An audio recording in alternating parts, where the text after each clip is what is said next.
Ndakatarisa kudenga mtsotsi pamatama ose.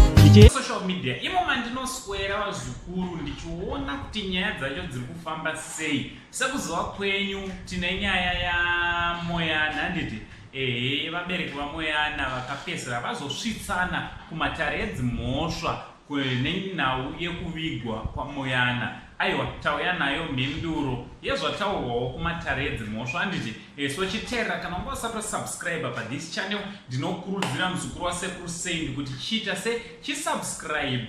Wapedza kusubscribe woisa on your notification bell kuitira pega pega patino upload a video unobva notify handiti. Ndinokutendai nesupport yese yamunoda ramba muchipa pabasa penyu, basa richienda mberi handiti. So vazukuru vangu sekuzova kwenyu kuti musikana Michelle Amuli handiti. Michelle Amuli, the daughter of Mr. Ishmael Amuli handiti. Haasati achengetwa zukuru nekuda kwekusanzwanana kwakazovapo pakati pamai pekumhuri yamai nekumhuri yababa. Reketaura chidaro handiti. So nyaya yakazopedzisa yaiswa mumatare edzimhosva. Aiwa, vatongi vane zvavazotongawo vachiita nyaya yachona. Vatongi vazoti vane zvinhu zvakawanda zvavari kuconsider panyaya iyi ende vari kuzama by all means kuti vange vachizowinza mhinduro nekukasika handiti. So havana kunge vari vanopa final decision panyaya yachona. Vati vachange vachizojaji ati achange achizoipa mhinduro nyaya yachona nemusi wechitatu handiti, nemusi weWednesday na2:30 handiti. Kureva kuti mwanasikana achirere kumochwari handiti, chitunha chake chisati chachengetwa. Vakutomirira ruling yanzi najaji achaita zvekunyora pasi. Kana akasanyora pasi achazoita zvekuvaudza musi wachona wechitatu mudare redzimhosva handiti.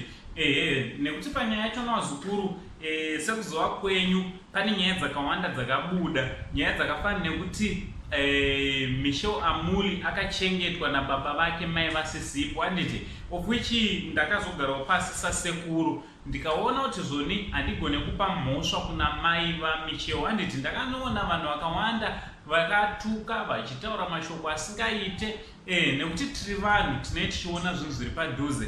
But kada kutarisa according to social media handiti, mai vaMichelle zvinoratidza kuti time yavakaroorwa kana kuti yavakava vese nababa vaMichelle handiti, vakanga vachirowo mwana mudiki vazukuru. Zerowo rakanga richiri rechidiki. So mwana akanga avewo nemwana wake handiti. So ngatisanyanyojaja zvakanyanya kuti sei vakazosiya mwana ari mudiki handiti. Also vanozotaurawo vachitiwo vakazochengetawo mwana atokura, of which hapana chakaipa. Asi panyaya yachona yese vazukuru there is a lady I just want to salute for this video handiti. I just want to salute my stepmother handiti, stepmother vaMichelle Amuli vaMoyana. Vazukuru zvakaoma kuchengeta mwana womumwe mukadzi, ndochokwadi chaizvo. But this lady akachengeta mwana and hapana kana macomplaints ari kubuda muzva social media. Kana ukabata munhu rapo ndokunga nyaya dzacho dzese mangodzinzwa, but hatisi kunzwa kana nyaya dzekuti Michelle akabatwa rafu namainini vake havanditi.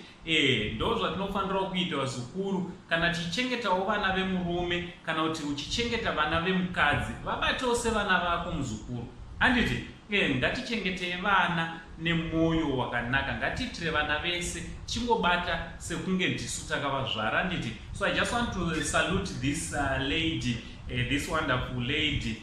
Mukutukana kwese kwakachiitika ndaonawo ndikuti zvakakodzera kuti tinge tiri tinosaluta mukadzi anochengeta mwana womwe mukadzi asipo.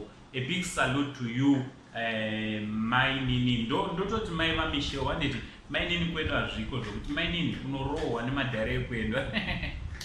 anditi ndo zvatangondiuyozokuzivisai nauncle Saint neSaint TV crew anditi chibva tatichi much love.